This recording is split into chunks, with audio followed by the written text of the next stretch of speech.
नमस्कार, मैं सुनीता कथा मंथन में आप सबका स्वागत करती हूँ। कथा मंथन में आज सुनिए वर्षा अडाला जी का उपन्यास मेरा भी एक घर होगा अंतिम अध्याय। इसके पहले के सारे अध्याय आपको हमारी प्लेलिस्ट से मिल जाएंगे, लिंक आपको आई बटन से मिल जाएगा।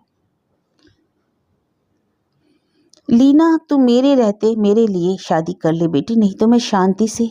और लीना जोरों से हंस पड़ती। किंतु बाबूजी, मैं तो आपकी वजह से ही शादी नहीं करती। कहीं आपके जमाई साहब आपको ही सहन नहीं कर पाए तो, और फिर आपके साथ ना रहने दे तो मैं किसके भरोसे आपको छोड़ूंगी? नहीं बाबा नहीं। हरिदास, पैतरा बदल दे। तू मेरे ना रहने के बाद की स्थिति का विचार कर। देख, लक्ष्मी को कुछ था क्या? कैसे अचानक हम लोगों को अकेला छोड़कर चली गई? फिर मेरा क्या भरोसा, तू कितनी अकेली रह जाएगी। वाह बाबूजी, सुरेखा और अनुपम नहीं है क्या? और फिर मेरा अपूर्व मेरे साथ होगा, भूल गए क्या आप? और हरिदास एक लंबा निश्वास छोड़कर चुप हो जाते। दिन सारी व्यस्तताओं में कब निकल जाता पता ही नहीं चलता। रात को पलंग पर सोई हुई लीना की जब कभी आंख खुल जाती तो उसे महसूस होता जैसे पुरानी लीना सहसा रात के सन्नाटे में जाग उठी है और चेष्टा कर करके दबा दिए गए विचार हठात उभर आते। घबराहट होने लगती, लगता जैसे कोई बलपूर्वक उसकी छाती पर चढ़ बैठा है और धीमे धीमे कानों में फुसफुसा रहा है, लीना यह सब तुम आडंबर क्यों ओढ़े रखती है? सुरेखा के होने वाले बच्चे अपूर्व को तू चाहती है, यह तो तेरा भ्रम है। वह कभी तेरा बेटा नहीं बन सकेगा। तेरे अनुपम को तुझसे जबरदस्ती छीनकर सुरेखा ने अपना सुंदर घर संसार बनाया। अनुपम को क्या तू अब भी चाहती है? तू उसे बिल्कुल नहीं भूली है। तेरा हृदय अब भी उसे देखकर छटपटा उठता है। सिर्फ एक आवरण तू ओढ़ लेती है अपने ऊपर, भुलावे का आवरण। अगर सुरेखा बीच में ना आई होती तो वह सचमुच तेरा होता, यह तेरा घर बार होता और अपूर्व तेरा अपना गर्भ होता, तेरी अपनी कोख से जन्मा बेटा। विचार जैसे मगरमच्छ की तरह जबड़ा खोले उसे निगलने के लिए आगे बढ़ते। वह छूटने का प्रयत्न करती, छटपटाती, किंतु उसके नुकीले दांत लीना का शरीर छेद डालते रक्त की धार फूट निकलती। लीना बेचैन होकर पलंग पर उठ बैठती, फिर न जाने कितनी रात उस खिड़की के सिकचों के सहारे करती और शब्द उसके कानों को छेदते रहते। यह तेरा बच्चा नहीं बन सकता। अनुपम तेरा पति नहीं है, अब तू अकेली है, एकदम अकेली। किंतु दूसरे दिन लीना दुगने उत्साह से जीने लगती। रात के अंधकार में जो विचार उसे सहसा दबोच लेते वे दिन के प्रकाश में ना जाने कहाँ लुप्त हो जाते और फिर से उसका हृदय प्रथम वर्षा की बौछार से भीगी हुई माटी सा महक उठता। सुरेखा के दिन निकट आ गए थे। सुरेखा तथा अनुपम दोनों अब यहीं रहने लगे थे। लीना के दिन जैसे छोटे हो गए, उसे बिल्कुल फुर्सत नहीं मिलती। सुबह सुरेखा को दूध, विटामिन, 10 बजे के करीब नाश्ता, फिर दोपहर में उसके खाने की व्यवस्था करके वह जल्दी जल्दी ऑफिस के लिए तैयार होती। निकलते समय अनुपम कहता, लीना तुम भूल कर रही हो, सुरेखा के बदले ये सब विटामिन आदि तुम्हें लेने चाहिए। इतनी भागदौड़ तुम जो करती रहती हो।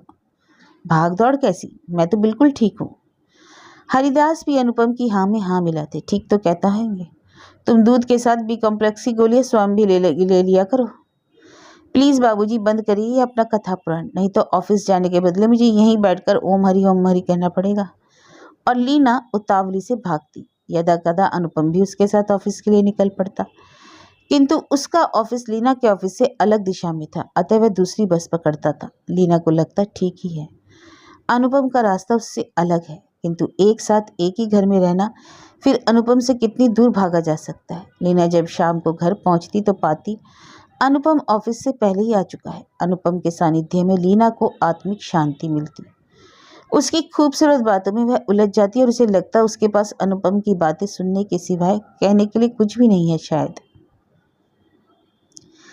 जब कभी लीना को रात के वे भयावह विचार याद आ जाते तो वह स्वयं से ही भयभीत हो उठती। कई बार वे लोग पोर्च में बैठकर बातें कर रहे होते थे और सहसा ही वह कोई बहाना बनाकर उठकर कमरे में चली जाती।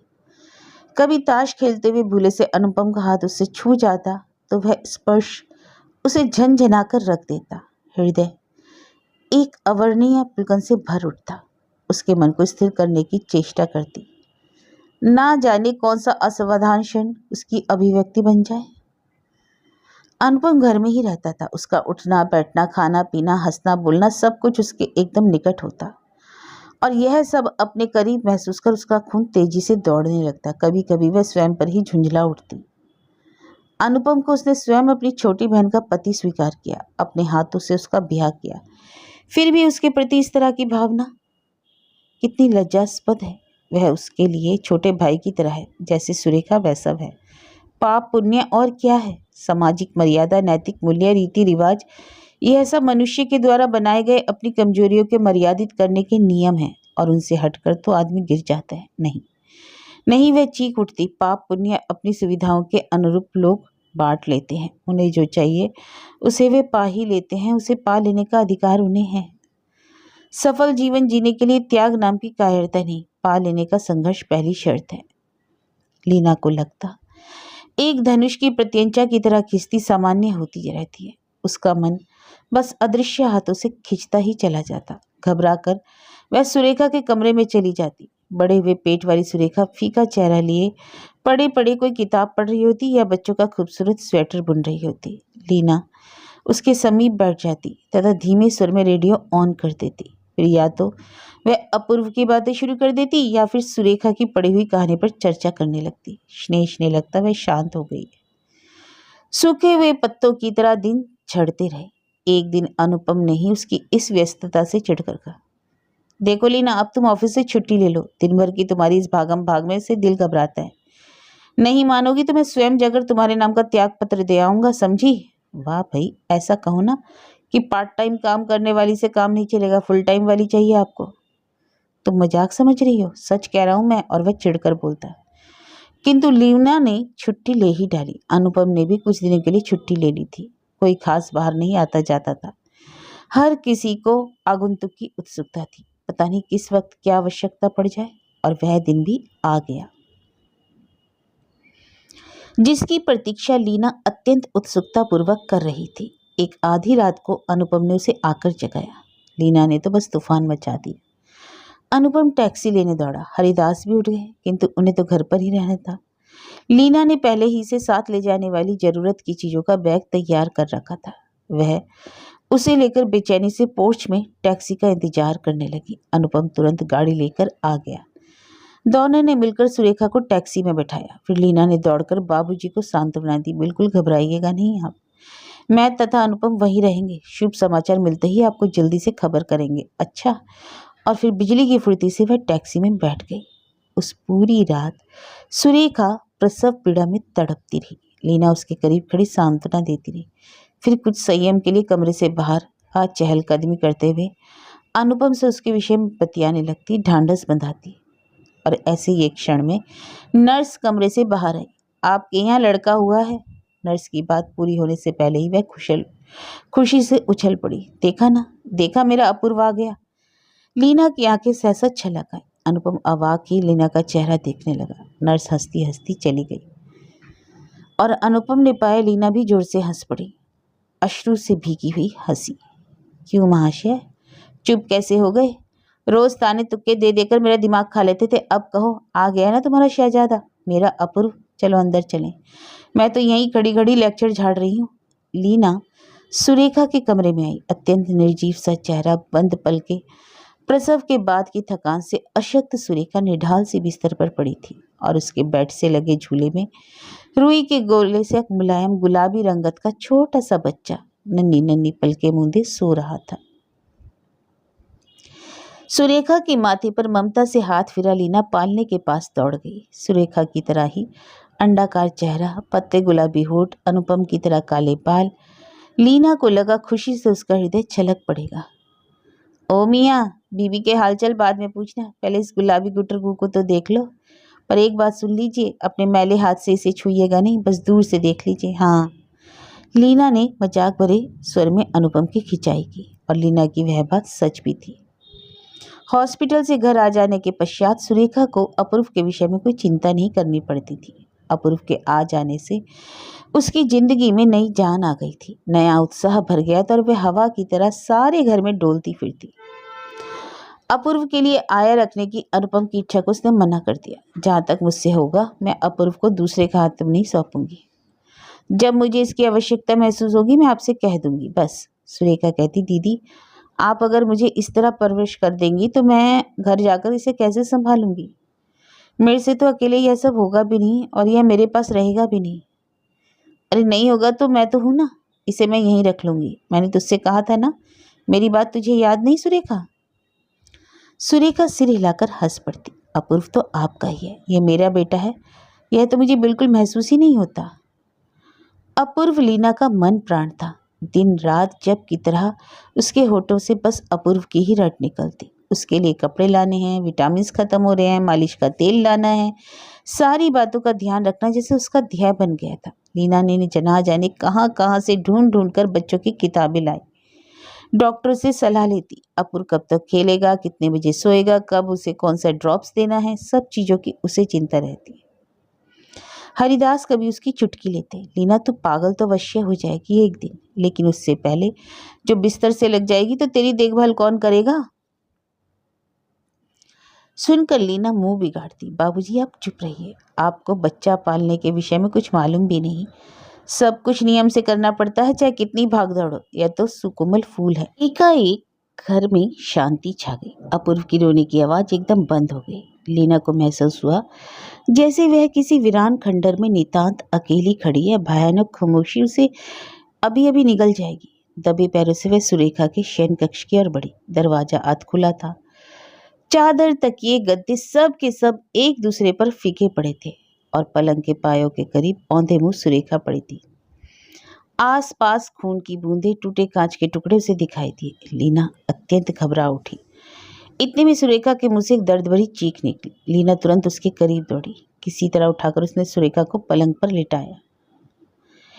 एक पलंग पर तो गद्दा ही नहीं था और एक पर चादर आधी लटकी पड़ी थी। उसी का किसी प्रकार उसके नीचे से खींचकर उसने सुरेखा को उड़ा दिया। फिर रसोई में से जाकर मटके से ठंडा पानी ले आई तथा उसने अपना रुमाल भिगोकर धीरे धीरे उसके चेहरे पर से खून के धब्बे पोंछे। फिर माथे पर ठंडे पानी की पट्टियां रखी। सुरेखा की बेहोशी ही बता रही थी कि अटैक काफी गहरा हुआ। इतने अरसे के बाद सहसा अपूर्व के साथ क्या किया होगा इसने? इसे जरा सा होश आए तो पूछूं, लीना ने सोचा। पुनः उसके माथे पर ठंडी पानी की पट्टी रखकर हल्के से सुरेखा का कंधा हिलाया। सुरेखा, सुरेखा, तेरी दीदी सुरेखा, अपूर्व कहाँ पर है? थोड़ी देर में सुरेखा ने धीमे से सिर हिलाया, पलके खोलने की चेष्टा की, फिर बुधवार स्वर में बोली, लीना, लीना, अपूर्व, हाँ हाँ, कहाँ है? पिछवाड़े, पिछवाड़े में। धीरे से हाथ उठाकर उसने पिछले बरामदे की ओर संकेत किया और पुनः उसका हाथ नीचे गिर गया। बिना कुछ बोले लीना पिछवाड़े वाले बरामदे की ओर दौड़ी।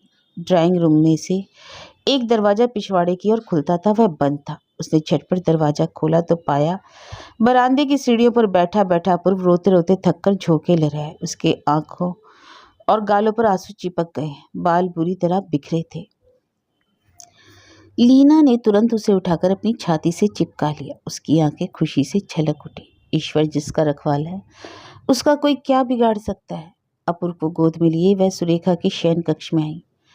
तब तक सुरेखा बिस्तर पर अधलेटी सी पड़ी थी। पूरे कमरे को आंखें फाड़ फाड़ कर घूरे जा रही थी। अपूर्व को देखते ही वह रो पड़ी। ईश्वर का लाख लाख शुक्र है कि अनुपम बच गया दीदी। लीना अपूर्व को लिए ही पलंग के पायदाने बैठ गई। अपूर्व अभी भीत सा उसे चिपका बैठा रहा। मुझे ये क्या हो गया दीदी, मैं मर क्यों नहीं जाती? मुझे किस लिए ईश्वर ने जिंदा रखा? शांत रहे सुरेखा, शांत हो। मुझे खुद को समझ में नहीं आ रहा है कि इतने लंबे अरसे बाद ऐसा कैसे हो गया। कल रात ही को तो हम दोनों ने बैठकर खाना खाया था और आज एकाएक। मुझे स्वयं समझ नहीं आ रहा दीदी। मुझे लगने लगा था कि अब शायद मेरी जिंदगी पर लगा यह ग्रहण छूट चुका है, अब मैं मुक्त हो गई हूँ। लेकिन उसने दोनों हाथों से अपनी आंखें मींच ली, जैसे उनमें दर्द हो रहा हो। अनुपम तो दोपहर में ही खाना खाकर चले गए थे। घर में तो सिर्फ मैं और अपूर्व ही थे और शाम को तो आपके साथ घूमने जाने की बात थी। खाना जल्दी जल्दी पकाकर रख दिया ताकि देरी से लौटने पर कोई दिक्कत ना हो। फिर अपूर्व को तैयार करने लगी, किंतु यह न जाने किस चीज को लेकर रोने लगा। इसे मैंने प्यार से पुचकारा, बिस्कुट दिया, पर इसने ऐसी हट पकड़ी कि किसी तरह माना ही नहीं। और दीदी, दीदी, मेरा सिर अचानक अचानक भन्नाने लगा। हाथ पैरों में अजीब सी खिंचन तथा मरोड़ सी महसूस होने लगी। मैं डर गई, लगा अभी शरीर टुकड़े टुकड़े हो जाएगा। पता नहीं कैसे उस स्थिति में भी मुझे ध्यान आ गया कि अब क्या होगा। अपूर्व अभी भी सामने खड़ा रोता चला जा रहा है। मैंने अपने पर काबू पाने का काफी प्रयत्न किया, उसे घसीट कर खड़ा करने की कोशिश की, किंतु यह था कि बिल्कुल आपे से बाहर। हाथ से छूटकर नीचे गिर गया और पैर पटक पटक कर जोर से चीखने लगा। मेरा खून खौल उठा, लगा यह सब मुझसे सहन नहीं होगा और मैं बिल्कुल पागल हो उठी।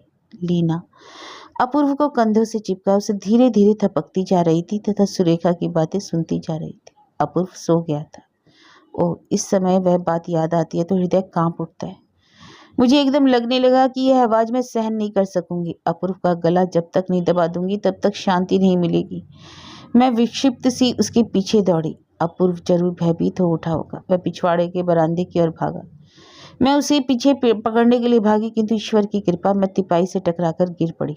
तिपाई का कांच टूट गया और मुझे कई जगह चुभ भी गया। बस फिर याद नहीं, शायद शायद मैं अपूर्व को भूल गई होंगी और मेरी खींच तिपाई पर, फिर इन सब बिखरे सामानों पर उतरी होगी। कुछ याद नहीं। सारा घटित घटित बताते बताते सुरेखा ने थककर आंखें मूंद ली। लीना ने अपूर्व को पुनः स्नेह से थपकते हुए उठाने की चेष्टा की कि अचानक सुरेखा ने उसकी बाहें पकड़ ली। लीना गिरते गिरते बची। कौन जाने क्यों इतने वर्षों के बीच उसे प्रथम बार सुरेखा से भय लगा। अपूर्व को ले जाइए, मेहरबानी करके ले जाइए दीदी। क्या पता मैं कब राक्षस बन जाऊं। मुझे भी यहाँ से दूर, बहुत दूर ले जाइए, जहाँ अनुपम मुझे खोज ना सके। उनकी नफरत भरी दृष्टि में सहन नहीं कर सकूंगी दीदी। सुरेखा दोनों हाथों से अपने घुटने को पीटती चीखने लगी। मुझे सारे के सारे अकेला छोड़ दो, भाग जाओ, भाग जाऊं यहाँ से। मैं किसी को मुंह नहीं दिखाऊंगी। मैं आत्महत्या कर लूंगी, आत्महत्या। फिर वह बेहोश पलंग पर लुढ़क गई। लीना तुरंत उठकर उसके कमरे से बाहर निकल आई। अपूर्व की नन्ही नन्ही बाहें उसकी गर्दन को घेरे थी। सुरेखा यह उन्मादकारी रूप उसके लिए अनजाना सा था। पहले जब उस पर इस तरह का दौरों का हमला होता तो वह 1-1.5 घंटे के बाद निढाल सी सो जाती थी। 2 दिन लग जाते थे उसका स्वास्थ्य सुधरने में और फिर वह पहले की तरह प्रफुल्ल खुश मिजाज बन जाती थी। किंतु आज तो वह रह रहकर, अगर मैंने आत्महत्या नहीं की तो खून कर दूंगी। हाँ, अंदर के कमरे से अभी भी सुरेखा का प्रलाप स्पष्ट रूप से सुनाई पड़ रहा था, किंतु कुछ समय बाद शांत हो गया। अपूर्व गहरी नींद में सो गया। लीना ने उसे ड्राइंग रूम के सोफे पर एक तकिए की आड़ लगाकर धीरे से सुला दिया। उसकी नज़र पूरे कमरे में घूम गई। असंभव, जब आज यह सब व्यवस्थित नहीं हो सकता। उसमें शक्ति भी नहीं। खूब फुलाया गया बड़ा सा फुग्गा जैसे एक छोटे से छेद की वजह से फूट जाता है, उसी प्रकार सुरेखा का यह खूबसूरत घर संसार, उसकी सहेजी हुई जिंदगी जैसे छिन्न भिन्न हो गई, कुरूप, अर्थहीन। अनुपम टुकड़ों टुकड़ों में भोगी हुई इतने वर्षों की वेदना, सुरेखा की यह जानलेवा बीमारी, बाबूजी की उदास गमगीन जिंदगी, यह सब किस तरह से स्पष्ट कर सकेगी अनुपम के समक्ष? क्या शब्द उस चौड़ी खाई को भर सकेंगे? वह तो हर तरह की कोशिश करेगी, किंतु क्या अनुपम उसकी मजबूरियों को समझ सकेगा? एक निश्वास छोड़कर लीना बैठी रही। जिंदगी कितनी बड़ी भूल भुलैया खेल रही है उसके साथ। लगता है जहां से वह चली थी फिर वहीं पहुंच गई। सुरेखा की इस बीमारी ने सब कुछ तहस नहस कर दिया। अनुपम की आवाज ने उसे चौंका दिया। अरे, आप लोग काफी जल्दी आ गए। लीना ने कोई जवाब नहीं दिया। अचानक अनुपम की निगाह अस्त व्यस्त कमरे की ओर गई, स्तब्ध हो उठा। लीना नीची दृष्टि किए हुए भी उसके चेहरे के बदलते भावों को पढ़ सकती थी। लीना, यह सब क्या है? चोर वोर तो नहीं घुस आया? सुरेखा कहाँ है? दिखाई क्यों नहीं पड़ती? लीना उठकर धीरे से उसके समीप खड़ी हो गई। अनुपम, जरा बाहर आओ, हम लोग यहाँ सीढ़ियों पर बैठते हैं। मुझे तुमसे कुछ कहना है और इसके लिए आवश्यक है कि तुम अपना दिल दिमाग थोड़ा शांत रखो। लीना का गंभीर स्वर सुनकर अनुपम एकाएक हंस पड़ा। कमाल करती हैं आप भी, ऐसे कह रही हैं जैसे किसी उपन्यास का कोई राज भरा अंतिम परिच्छेद सुना रही हूँ। माय गॉड, मुझे तो तुम सीधे सीधे बता दो, यह सब क्या माजरा है? क्या है? सुरेखा कहाँ है? आप ही बोलते रहेंगे या मुझे बोलने भी देंगे? किंतु तुम ही तो बता रही हो, बस भूमिका बांध रही हो तब से। प्लीज अनुपम। लीना का उदास चेहरा देखकर अनुपम चुप हो गया। लीना उसे खींचकर पोर्च की सीढ़ियों के पास ले आई और दोनों वहीं बैठ गए। वह अनुपम को क्या कहे, कहाँ से शुरू करे? कोई बात इतनी नाजुक होती है कि उसे शब्दों में स्पर्श करते ही भय लगता है, कहीं टूट ना जाए, कहीं गलत गलत ढंग से ना व्यक्त हो, अर्थ वह ना निकले जो उनका भोगा हुआ कटु यथार्थ है। खैर, बताना तो होगा ही। जीवन की इस अग्नि परीक्षा में पैर रखे बिना भी तो उपाय नहीं। बात ऐसी है अनुपम। हाँ, कुछ कहो ना, मैं सुनने को उत्सुकता के साथ प्रतीक्षा कर रहा हूँ। आपकी अधीरता का अंदाजा है मुझे, किंतु एक प्रार्थना है। सुनकर उत्तेजित मत होना, गलत मत लेना। हाँ भाई, मैं बिल्कुल शांत बैठा हूँ, बोलो तो कुछ। अनुपम, सुरेखा को एक बीमारी है। क्या? उसकी हंसती हुई आंखें एकाएक गंभीर बन गई। मैंने आपसे पहले ही कहा था कि आपको अत्यंत धीरज से काम लेना होगा। यह बात काफी वर्ष पूर्व की है। जिंदगी कली के रूप में अभी प्रस्फुटित हो ही रही थी कि तभी सुरेखा को इस बीमारी ने अपने शिकंजों में दबोच लिया। कभी कभी इस रोग का दौड़ा पड़ने पर वह बेहोश हो जाती, तो कभी वह विक्षिप्त सी पूरे घर का सामान इधर उधर पटकना शुरू कर देती, तोड़फोड़ डालती। फिर उसके बाद पूरे दिन तक अशक्त सी पड़ी रहती। हमने कई बड़े बड़े डॉक्टरों को दिखाया, मानसिक चिकित्सक को भी दिखाया। लीना, तुम यह सब क्या कर रही हो? मुझे कुछ समझ में नहीं आ रहा। कोई परी कथा तो नहीं है? अनुपम आश्चर्यचकित होकर बोला। खेदपूर्ण स्वर में लीना बोली, नहीं अनुपम, यह कोई परी कथा नहीं है। जिस मानसिक चिकित्सक के पास हम गए थे, उन्होंने कहा था कि सुरेखा की हर इच्छा का ध्यान रखने से उसके मन को किसी प्रकार की ठेस नहीं लगेगी और सुरेखा भी धीरे धीरे अन्य सामान्य युवतियों की तरह बन जाएगी। और हम लोगों ने डॉक्टर की उस सलाह का अक्षरशः पालन किया, किंतु इस नतीजे से शायद डॉक्टर भी अनभिज्ञ थे कि एक रोग के खत्म होते ही दूसरा जन्म ले लेगा। सुरेखा युवा होती गई। अब उसे इस बीमारी का दौरा यदा कदा ही पड़ता था, किंतु जब भी पड़ता तो एकदम बदल जाती। वह इतनी विक्षिप्त हो जाती थी कि उसे अच्छे बुरे बने बिगड़े किसी चीज का भी ध्यान नहीं रहता था। किंतु यह बीमारी है क्या? अंग्रेजी में इस तरह की बीमारी को सिजोफ्रेनिया कहते हैं। बहुत प्रयत्न की, बाबूजी ने इलाज में कोई कसर नहीं उठा रखी, किंतु यह भी सच है कि इस बीमारी का कोई उपाय भी नहीं है जो इसे जड़ से खत्म कर दे। किंतु विवाह की इतनी बड़ी अवधि के बाद भी मैंने उसे किसी छोटे मोटे रूप में भी बीमार नहीं देखा। आपकी बात सच है। पिछले कई सालों से सुरेखा बिल्कुल स्वस्थ रही और सहसा इतने समय की सुख शांति के पश्चात अगर ऐसी बीमारी से इत्तेफाक होता है तो शायद किसी को भी विश्वास नहीं हो सकेगा। तो फिर चलो, चलकर सुरेखा को देखें। डॉक्टर, कौन से डॉक्टर को बुलाना होगा? बिना किसी प्रतिक्रिया के लीना बैठी रही। नहीं अनुपम, सुरेखा को अभी कुछ देर ऐसे ही पड़ा रहने दो, वह स्वयं ही स्वस्थ हो जाएगी, कहकर लीना चुप हो गई। अनुपम भी मौन ही रहा। लीना ने कुछ समय पश्चात एक नज़र घर पर डाली। वह धीमे स्वर में बोली, सचमुच भगवान को धन्यवाद दे दो कि आज अपूर्व बच गया, नहीं तो आज आपको मुंह दिखाने लायक नहीं रहती। वह आज जरूर अपूर्व के प्राण ले लेती। मतलब? हाँ, ठीक कह रही हूँ। जब सुरेखा होश में नहीं रहती तो वह कुछ भी कर सकती है। कोई भी एक विचार उस समय उसके दिमाग में सर्वोपरि होता है और वह उसे अमल में लाती ही है। अपूर्व खूब रो रहा था, शायद किसी बात की जिद कर रहा था। सुरेखा को लगा कि यह आवाज बंद होनी चाहिए, चाहे उस अपूर्व का गला ही क्यों ना दबाना पड़े। किंतु अपूर्व शायद भयभीत हो भागकर पिछवाड़े वाले बरामदे में चला गया और बच गया। अनुपम घुटनों के बीच सिर रखे अवाक बैठा रहा। सांझ पूरी ढल गई थी। वातावरण मौन था। एक ऐसी वीरानियत छाई हुई थी जैसे वर्षों से यहाँ कोई रहता ही ना रहा।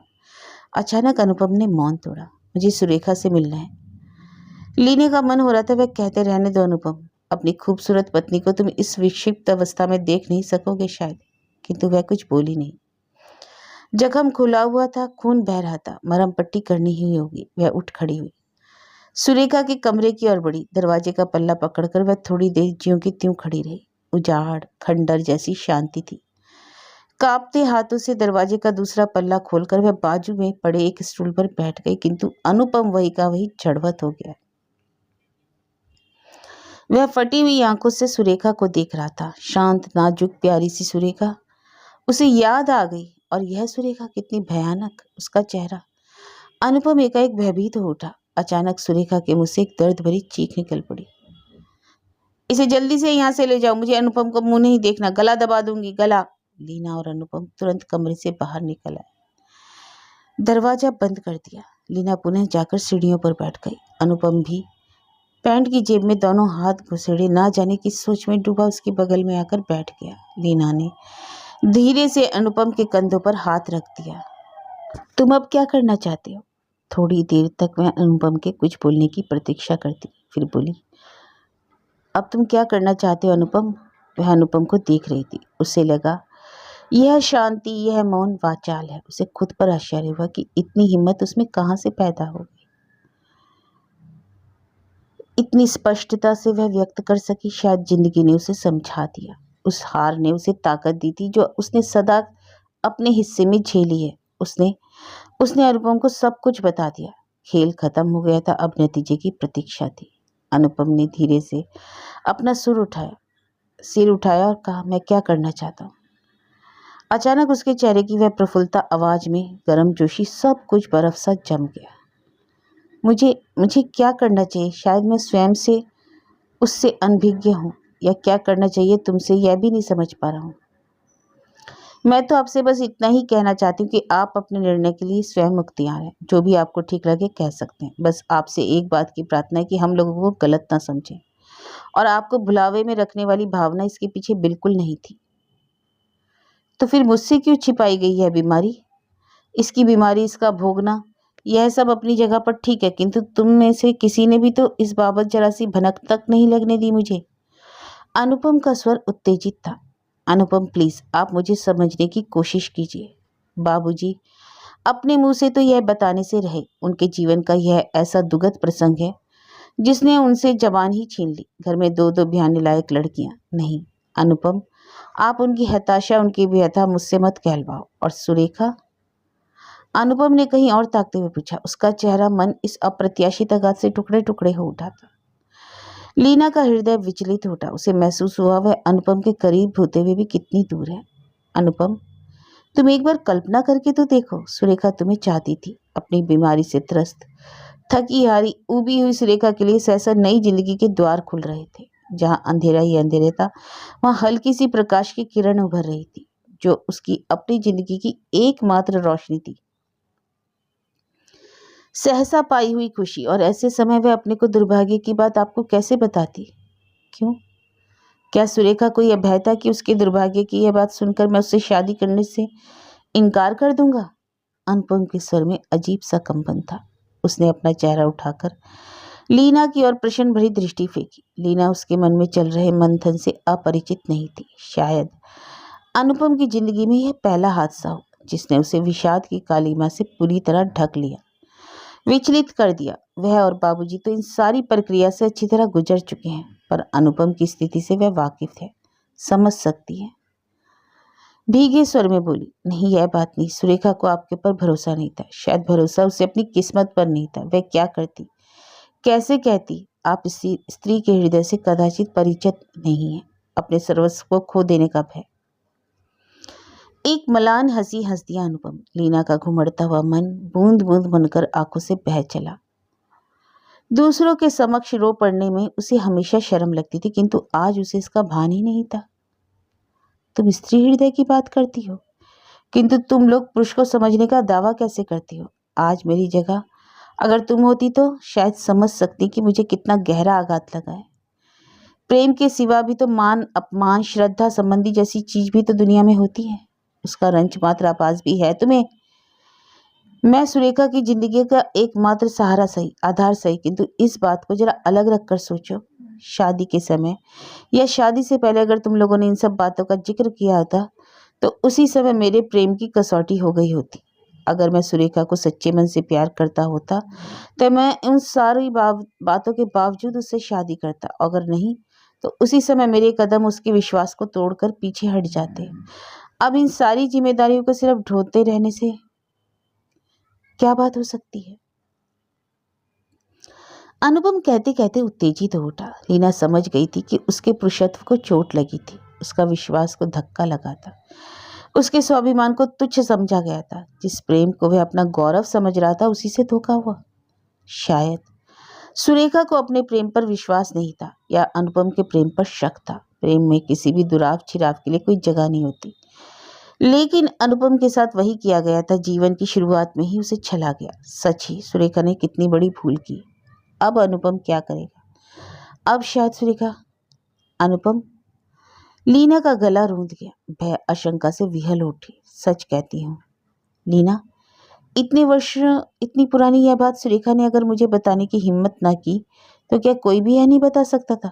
किसी ने मुझे बताना मुनासिब नहीं समझा। मैं क्या करूं अनुपम? मैं तुम्हें बता सकूं स्थिति में नहीं थी। मुझसे नहीं। मुझे तुम्हें सब कुछ बताने के लिए यूं मजबूर ना करो। मैं तुम्हें कैसे समझाऊं? और दोनों हाथों से मुंह छिपाकर लीना रो पड़ी। काफी देर तक हिचकियां लेकर रोती रही। हे प्रभु, कैसी विचित्र स्थिति में तुमने मुझे लाकर खड़ा कर दिया। जो बात अनुपम से हमेशा छिपा कर रखी, उसी को आज अनुपम के समक्ष खुद ही उघेड़ना पड़ा, खुद ही बताना पड़ा। सुख पर तो कोई भी अधिकार उसका रहा ही नहीं, किंतु दुख पर भी। समझा नहीं कुछ लीना, प्लीज तुम इस तरह मरो मत, कुछ तो कहो। नहीं अनुपम, जिस बात को मैंने सबसे छिपाकर अपने अंतर की गुहा में कैद कर रखा है, उसे ही खोलकर कह रख दूं। अकेले ही भुगते रहने का भी तो सुख है। नहीं लीना, आज मुझसे सब कुछ कह दो, मैं सब कुछ जान लेना चाहता हूँ। लीना के आंसू थम गए।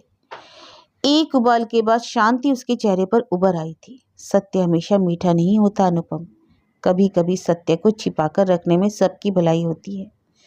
सुरेखा तथा मैं साथ साथ खेले बड़े, किंतु सच तो यह है कि हम दोनों में कभी सगी बहन की तरह प्रेम रहा ही नहीं। हो सकता है मेरी बात तुम्हें उचित ना लगे, स्वार्थपूर्ण महसूस हो, किंतु क्या यह सच नहीं, सुख पर सबका ही हक होता है। लोग कहते हैं मैं महान हूँ, किंतु किसी ने भी यह नहीं पूछा कि लीना, इस महानता को ढोते ढोते तेरे कंधे कहीं दुखने तो नहीं लगे। मेरी भी इच्छा थी एक सामान्य स्त्री की तरह जीऊं। त्याग, भोग, फर्ज, इन शब्दों का भार बोझ मुझ पर रख दिया गया और मैं दबती चली गई। किंतु अनुपम, सच मानो, मैंने सबको अपना भाग्य समझकर नहीं, कर्तव्य समझकर स्वीकार किया।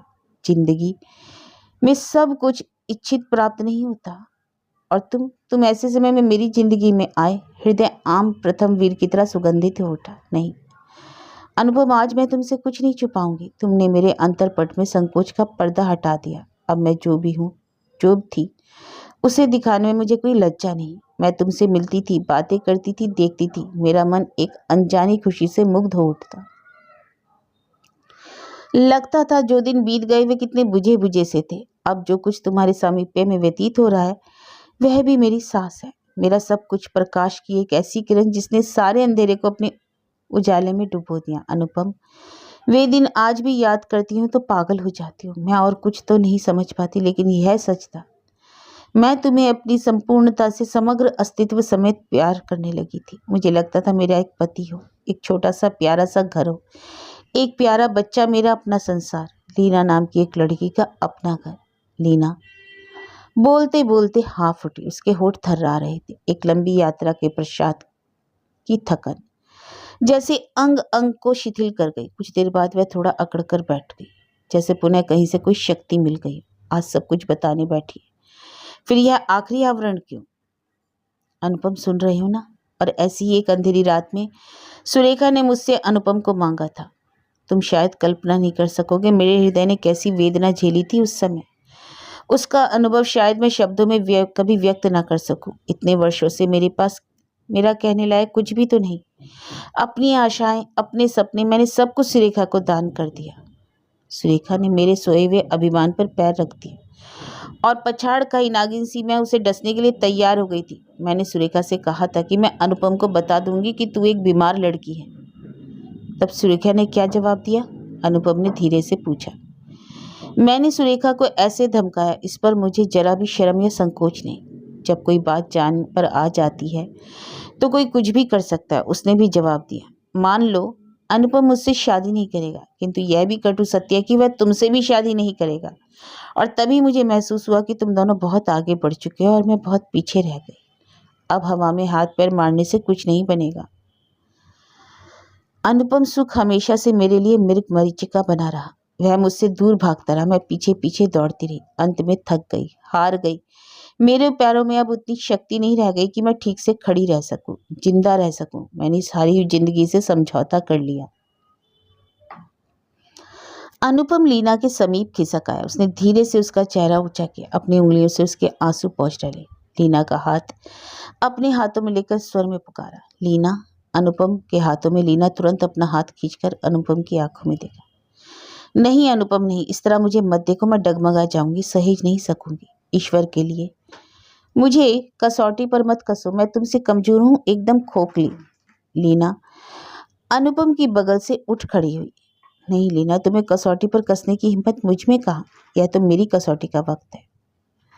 तुम्हारी बातों का मेरे पास कोई जवाब नहीं हो सकता। मैं अगर सुरेखा से ना मिला होता तो हम दोनों इस समय एक होते।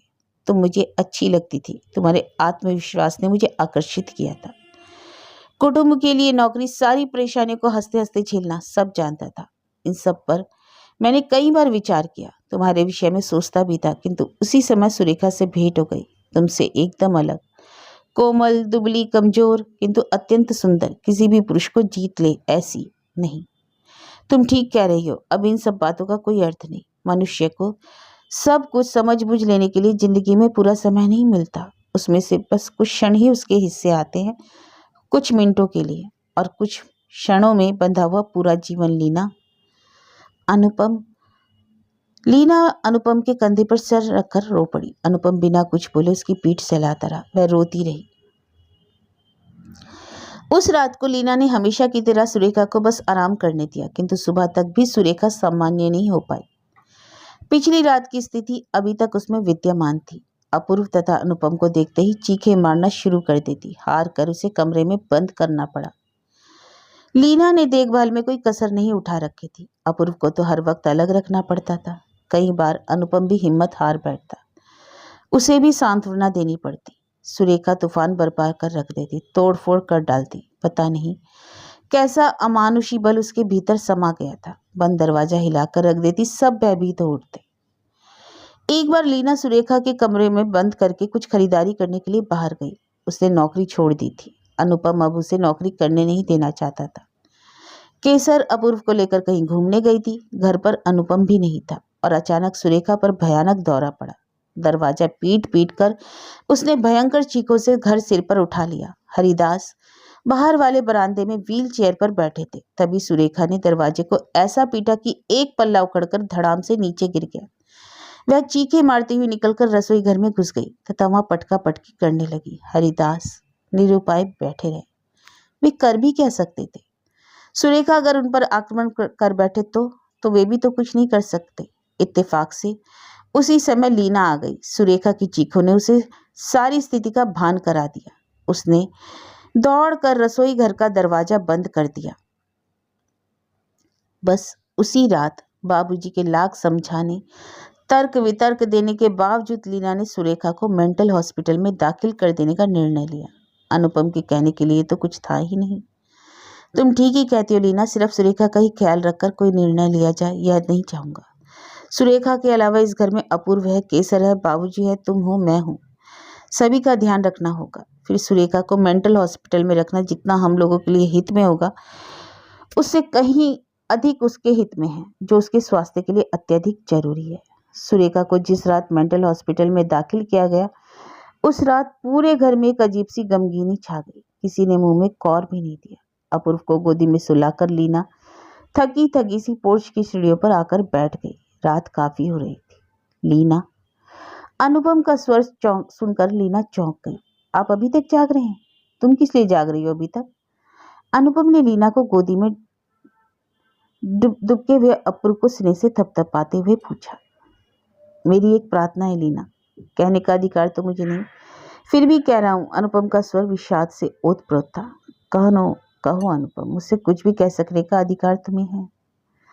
तुम्हारे कंधों का बोझ उठाने की शक्ति ईश्वर मुझे कब तक देगा यह तो नहीं जानता, किंतु मैं अपना बोझ तुम्हें सौंपने आया हूँ। अनुपम, हाँ लीना, मैं आज तुम्हें अपूर्व को सौंपने आया हूँ। हम पिता पितर को तुम अपने साथ रहने दो। अकेले जीने की हिम्मत मुझ में नहीं है। सुरेखा कब तक आएगी उसकी मुझे प्रतीक्षा रहेगी, किंतु तुमने एक बार कहा था ना, याद है, सब कुछ सबको नहीं मिल जाता और हमें जो कुछ मिला है उसे हम नतमस्तक होकर स्वीकार करना चाहिए। और शायद अब इसी प्रकार एक दूसरे के सहारे से जी लेंगे। अंधकार में अपने करीब, बहुत करीब लीना अनुपम की आवाज सुनती रही। उसने क्या मांगा था? अनुपम उसका पति हो, मेरा भी एक घर हो, एक बच्चा हो, और आज यह सब उसे अनायास ही प्राप्त हो गया। फिर भी यह घर उसका नहीं था, अनुपम उसका पति नहीं था, अपूर्व उसका पुत्र नहीं था। फिर भी यह सब उसी ईश्वर की करुणा थी।